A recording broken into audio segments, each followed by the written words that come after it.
जिसे भगवान के चरण कमलों का सहारा मिल जाए, कायेन वाचा मनसेन्द्रिय हुआ, तो ये तो समुद्र है परीक्षित जी, वो भवसागर के पार हो जाए। गोस्वामी जी ने मानस में एक बहुत सुंदर अर्धाली लिखी है। भवसागर चाह पार जो पावा, तो राम कथा कहा दृढ़ नावा। अगर संसार रूपी भवसागर से पार जाने का सरल और सुगम मार्ग चाहते हो तो मानस पढ़ना सीख जाओ। सुनि समुझे जन मुदित मन, मज्जयति अनुराग, लहाई चारि फल अछत तनु साधु समाज प्रयाग। लेकिन फिर भी विद्वानों ने श्री राम नाम महिमा का एक बड़ा सुंदर छंद लिखा है, और आप इस छंद को सभी लोग बड़े ध्यान से सुनना। एक बार अयोध्या जाओ, दुई दुई बार द्वारिका जाओ, तीन बार जाए के त्रिवेणी में नहाओगे। इतने पर मन न भरे तो और आगे बढ़ जाओ। चार बार चित्रकूट, 9 बार नासिक में, बार बार जाए बद्रीनाथ घूम आओगे। परीक्षित जी, कोटि बार काशी केदारनाथ रामेश्वर, गया जगन्नाथ आदि चाहे जहां जाओगे। लेकिन फल, जितने फल होते एक तीर्थ के जाए थे, उतने फल होते एक राम नाम गाए थे।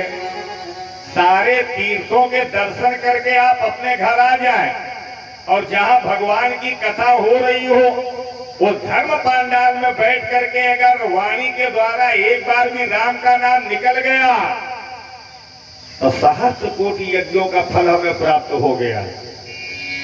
कल मानस के अंतर्गत बड़ा दिव्य प्रसंग आप लोगों ने श्रवण किया। भगवान ने मनु और शत्रुपा को आशीर्वाद दिया कि स्वर्ग में जाके निवास करो, और जब छीने पुण्य फिर मृत्यु का, आपके धीरे धीरे पुण्य क्षीण माने कमजोर होंगे, तब आप बनोगे अयोध्या के चक्रवर्ती सम्राट राजा दशरथ। आपकी धर्म पत्नी शत्रुपा बनेगी मां कौशल्या। तब मैं तुम्हारे यहाँ अंशों के साथ पुत्र के रूप में अवतार लूंगा। और वही हुआ। बड़े ध्यान से सुनना कथा। मनु जी अयोध्या के राजा बने, शत्रुपा मां कौशल्या बनी। कोई कमी नहीं है दशरथ जी के जीवन में। सोने का महल है अयोध्या में, कनक भवन। सोने की थाल में भोजन करते हैं, सोने के गिलास में जल पीते हैं, रहते पृथ्वी पर व्यवहार बनाते हैं स्वर्ग के राजा इंद्र से। ये बातें हम आपको क्यों बता रहे? क्योंकि दुनिया में कोई ऐसा परीक्षित व्यक्ति नहीं है जिसके जीवन में दुख ना हो, कमी ना हो। कमी का नाम ही जीवन है ना।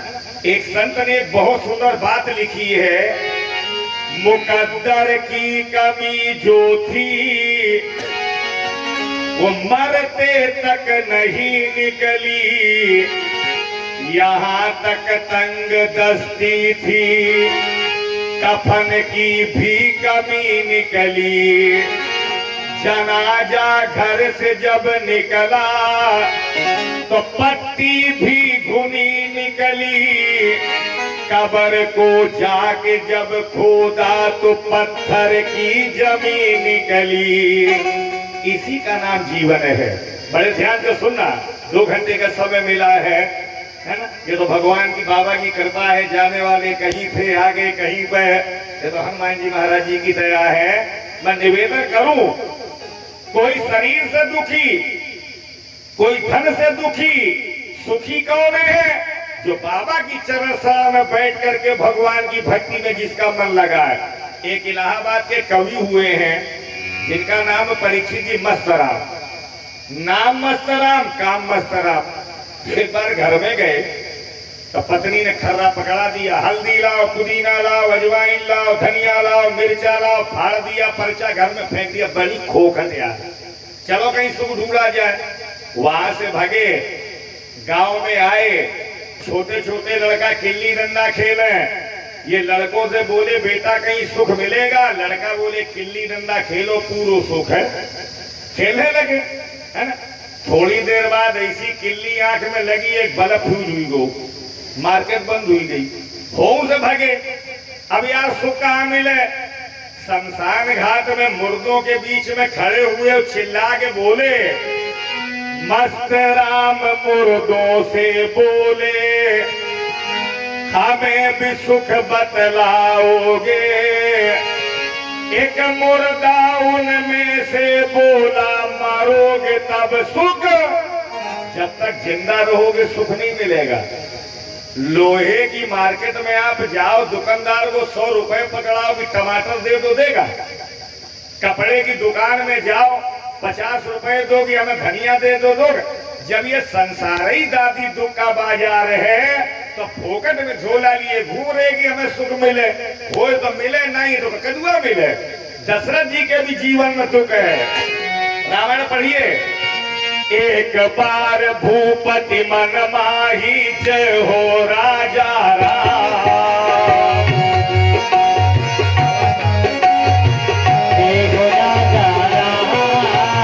एक बार भूपति मन माही, जय हो राजा राम।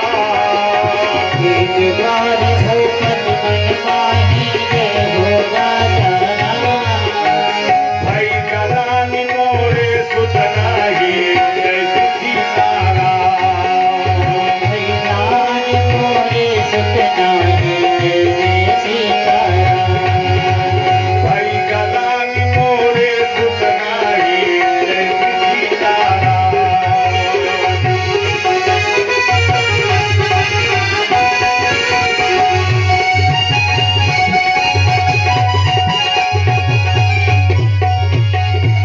दशरथ जी के जीवन में सबसे बड़ा दुख है, भगवान ने हमें सब कुछ दिया, लेकिन मेरे घर के आंगन में नंगे पैरों दौड़ने वाला, घुटनों के बल चलने वाला एक बेटा हमें नहीं दिया है? कान पकड़ के क्षमा मांग रहे माता जी, बुरा ना मानना। लड़का हुई जाए तो तकलीफ, और ना हो तो तकलीफ, ना हो तो शंकर जी पर दूध चढ़ावे कह दई दे, और पड़ोसी चबा जाइए जमीन कहते। और अगर हो जाए तो राजा आत्मदेव की कथा सुनाई थी कल अमरदीप जी ने। अच्छा निकल गया तो बढ़िया, एक पूजा करे, एक अम्मा को पकड़ के धुनी के लाओ, कौन मटकी हम 500 गणे जल्दी निकालो, है ना। 10 कपूत न मिले, एक सपूत मिल जाए। मैं निवेदन करूं, इस कथा को मैं आपकी जिंदगी से जोड़ रहा हूं, बड़े ध्यान से सुनना। ये वो दशरथ जी बेटे के लिए रो रहे हैं जो एक बार तिरछी निगाह कर दें तो स्वर्ग का राजा इंद्र भी हाथ जोड़ के खड़ा होता है, महाराज आज्ञा करो। आज वो रो रहे अपनों के लिए। एक मेरी बात आप गांठ में बांध लें, अपना बेटा और अपना परिवार चाहे तो हमें स्वर्ग में बिठा दे, और अपना बेटा और अपना परिवार चाहे तो हमें आपको मिट्टी में मिला के रख दे, है ना। जानते हो धोखा कौन देता है?